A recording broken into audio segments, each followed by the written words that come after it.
सवाल फराज भाई आपसे है, आप लोग ये मानेंगे कि आप लोग बटेंगे कटेंगे की कार्ड खोजने के फेर में ऐसा उलझे कि आपका आखिरी दांव बुर्के वाला वोटर, ये भी नहीं चला, महाकुंभ पर आपने जो बोला वो उल्टा पड़ गया, हिंदू वोट बैंक को आपने जमकर नाराज किया जितना आप कर सकते थे।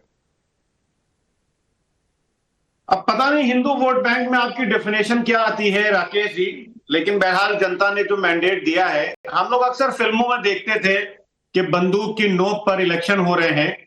वो फिल्मों से निकल करके इस बार हकीकत में देखा कि सरकारी पिस्तौल की नोक पर इलेक्शन हुए और जो पुलिस वाले पिस्तौल ताने हुए थे महिलाओं के ऊपर, वो असल बात में महिलाओं के ऊपर नहीं, इस देश के लोकतंत्र के ऊपर पिस्तौल ताने हुए थे। लेकिन इस काले अध्याय को पूरी दुनिया ने देखा, पूरे देश ने देखा, और समाजवादी पार्टी का जो उदय हुआ है वो इसी तानाशाही के खिलाफ हुआ है और इस तानाशाही से हम लोग लड़ते रहेंगे। अब आप देखिए कि भारतीय जनता पार्टी ने जिस हिसाब से इस इलेक्शन में पुलिस का, प्रशासन का इस्तेमाल किया, उनको तो 9 की 9 सीटें जीत जानी चाहिए थी। ये 2 कैसे हार गए समझ में नहीं आ रही है मेरी बात।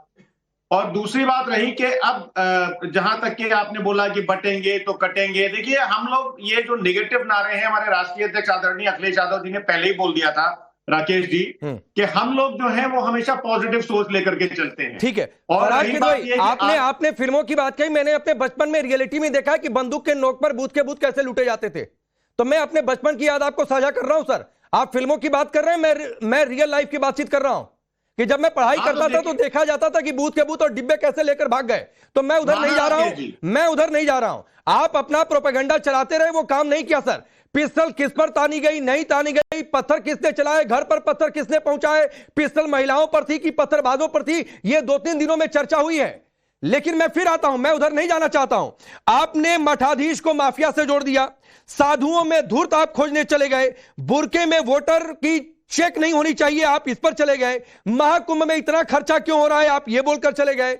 अखिलेश यादव ने कहा था ये तो बीजेपी का इवेंट है, प्राण प्रतिष्ठा का, ये हो जाता है, चुनावी नतीजे आ जाएंगे उसके बाद जाएंगे। वो आया नहीं मौका सर, जून के बाद अभी तक नहीं आया।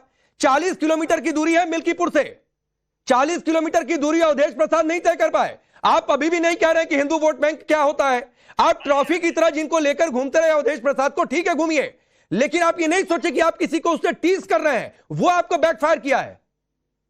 राकेश जी, असल में प्रॉब्लम क्या है कि आज की इस व्यवस्था में अगर किसी दलित को आप सम्मान दे दीजिए तो ये जो मनुवादी लोग हैं वो ऐसे ही चढ़ने लगते हैं। नहीं तो वो अयोध्या की पीड़ित जो रेप पीड़िता वो नहीं पिछड़ी आपको समझ में आई थी, कन्नौज की पीड़िता पिछड़ी नहीं समझ में आई थी। उसी अयोध्या में 4 साल की बच्ची के साथ भी एक बलात्कार हुआ था राकेश जी। हाँ तो ठीक है ना, पीड़िता के साथ खड़े होइए, वो चाहे 4 साल की बच्ची हो, चाहे 12 साल की हो, चाहे अगड़े समाज की हो, चाहे पिछड़े समाज की हो, ये आपको तय करना पड़ेगा कि आप पीड़िता के साथ खड़े हैं कि विक्टिम की जो अपराधी है उसके साथ जाकर खड़े हो जाते हैं। राकेश जी, ये तय तो भारतीय जनता पार्टी को करना पड़ेगा। अच्छा। क्योंकि इसके राज में, मतलब अयोध्या में आप अगर मोहित खान को छोड़कर उस पीड़िता के साथ नहीं खड़े हो पाते तो ये भाजपा से मैं जाकर सवाल पूछूं, कन्नौज की पीड़िता के साथ आप नहीं खड़े होते हैं, ये मैं भाजपा से जाकर सवाल पूछूं। आपका एक नेता जाकर धमका देता है कि केस वापस करो, ये मैं उसको जाकर पूछूं। अयोध्या के सांसद राम मंदिर तक 40 किलोमीटर की दूरी 4 महीने में क्यों नहीं तय कर पाए, ये मैं भाजपा से जाकर पूछूं।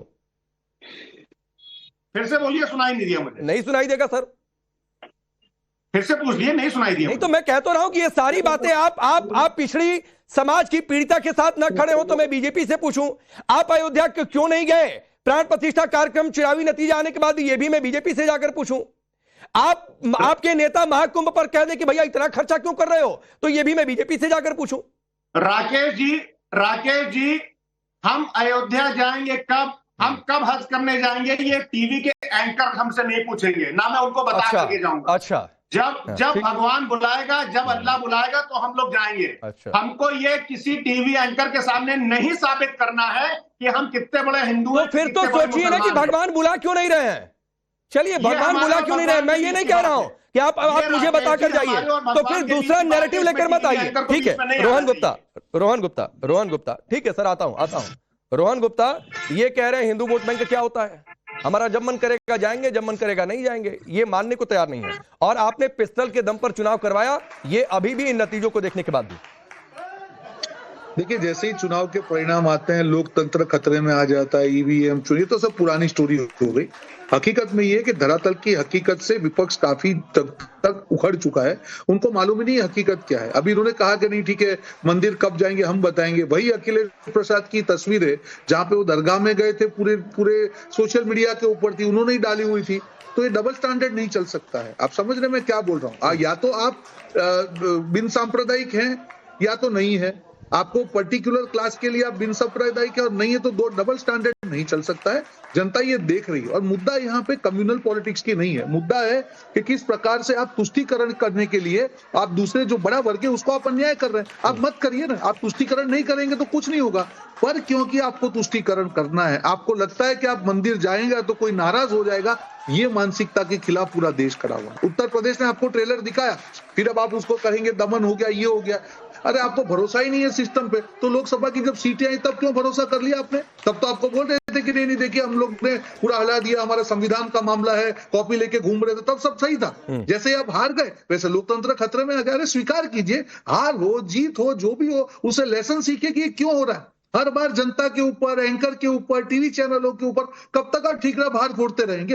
हकीकत आपको समझनी पड़ेगी कि धरातल क्या चाहता है, विपक्ष की क्या भूमिका है। हर बार सवाल उठाने से, भाजपा पे सवाल उठाने से, मीडिया पे सवाल उठाने से आपकी विफलताएं छिपेगी नहीं। ठीक है, नतीजे का दिन है। मैं चाहूंगा पहले सबसे एक एक प्रतिक्रिया ले लूं।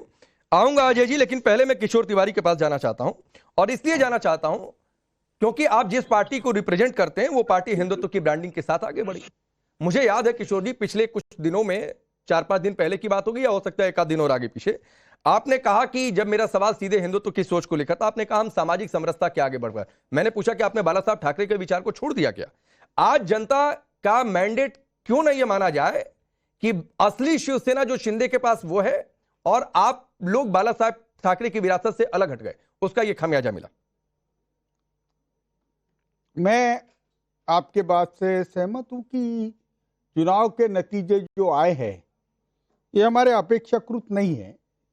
अगर ये निकाल आप देखते हैं, ये रिजल्ट तो एक ऐतिहासिक ही रिजल्ट है। 231 सत्ताधारी पक्ष को, मेरे ख्याल से 50 साल में इतना कमजोर विपक्ष नहीं आया था। अब आपने बोला कि हमने हिंदुत्व छोड़ा क्या, तो ये एक नैरेटिव जो बीजेपी ने रचा था कि हमने हिंदुत्व छोड़ा है, ये शायद जनता में चल गया।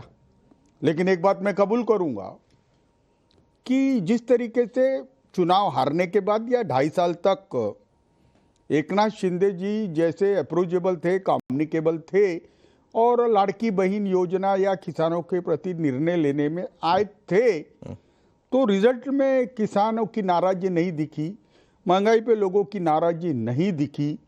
और हमारा नैरेटिव जो था कि यहाँ पर अडानी जी पूरे उद्योग लेके जा रहे हैं या गुजराती लोगों पूरे उद्योग लेके जा रहे हैं, तो ये चला नहीं। और क्या हुआ इस पे तो हम अभी चिंतन करेंगे।